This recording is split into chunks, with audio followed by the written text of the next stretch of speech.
En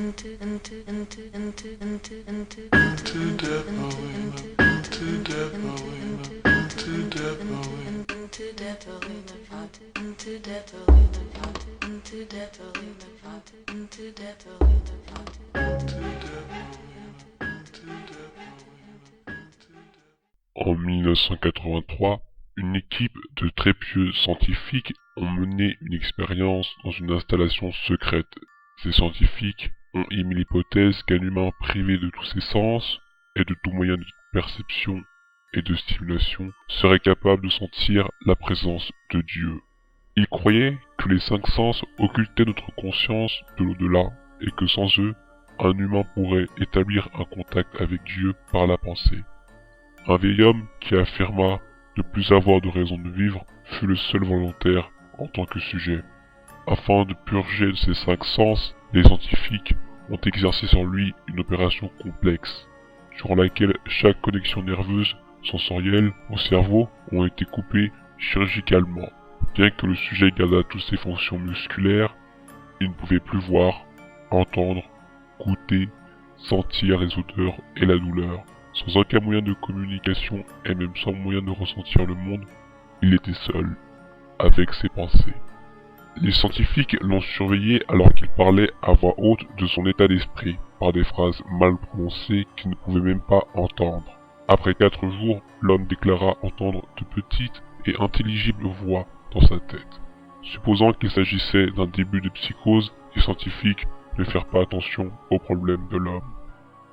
2 jours plus tard, l'homme hurla qu'il pouvait entendre sa femme décédée lui parler, et même qu'il pouvait lui répondre. Les scientifiques étaient intrigués, mais ne furent pas pour autant convaincus jusqu'à ce que le sujet se mit à énoncer les noms de proches morts des scientifiques. Il répéta des informations personnelles aux scientifiques dont seule leur épouse ou parents morts avaient connaissance. À ce moment, une grande partie des scientifiques abandonna l'étude. Après une semaine passée à converser avec les morts au travers de ses pensées, le sujet devint dérangé. Il disait qu'à présent, les voix devenaient trop fortes. À chaque moment passé éveillé, sa conscience était bombardée de centaines de voix qui refusaient de le laisser. Il s'élança souvent contre les murs, essayant de ressentir de la douleur. Il supplia les scientifiques de lui administrer un sédatif, afin d'échapper aux voix dans son sommeil. Cela fonctionna 3 jours durant. Puis il eut des terreurs nocturnes sévères. Le sujet dit de façon répétitive qu'il pouvait voir et entendre les morts dans ses rêves. Seulement 1 jour plus tard, le sujet commença à hurler et à se griffer les yeux, espérant ressentir quelque chose du monde physique. Le sujet, hystérique, dit alors que les voix des morts devenaient assourdissantes et hostiles, parlant de l'enfer et de la fin du monde. À un moment, il cria « Pas de paradis, pas de pardon » pendant 5 heures de suite. Il continua à supplier d'être tué, mais les scientifiques étant convaincus qu'il était sur le point d'établir un contact avec Dieu. Après un autre jour, le sujet ne pouvait plus prononcer de phrases cohérentes. Apparemment fou, il commença à s'arracher des morceaux de chair de son bras. Les scientifiques forcèrent dans la chambre de test et l'attachèrent à une table afin qu'il ne se tue pas. Après quelques heures passées attaché, le sujet interrompit sa lutte et s'écrie.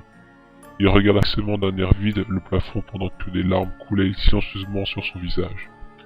Pendant 2 semaines, le sujet dut être réhydraté manuellement à cause de ses pleurs continues. Finalement, il tourna sa tête et regarda un scientifique dans les yeux pour la première fois de toute l'étude. Il chuchota « J'ai parlé avec Dieu, et il nous a abandonnés. » Puis ses signes vitaux stoppèrent. Il n'y avait apparemment aucune cause de mort.